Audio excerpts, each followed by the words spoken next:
Sarah, if you think about people who are listening here, what's, to make it personal to them, what's one thing that you think they could keep in mind if they want to shift their company or their workplace to a more sustainable path?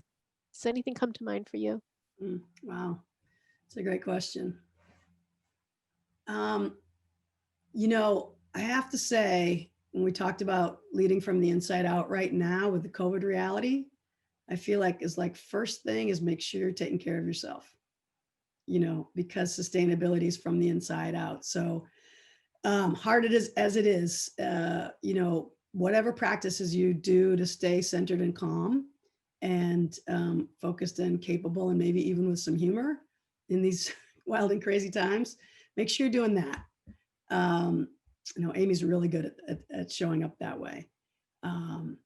And then from there to engage other colleagues. I mean, I almost would put that question back to you, Amy, because I'm going to put that question back to you. Well, luckily I have an do? answer. I was Okay. thinking about this because, of course, I wrote the question. Yeah.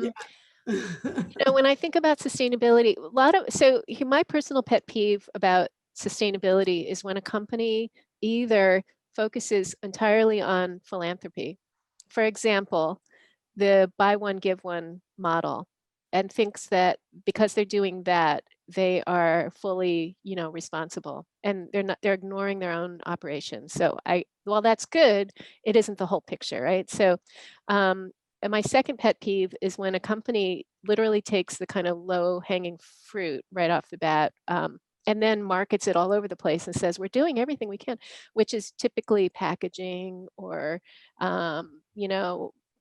something that, again, is ignoring the central focus of what they're doing. And so my point here is, I think sustainability always starts with the product and the supply chain. Yeah.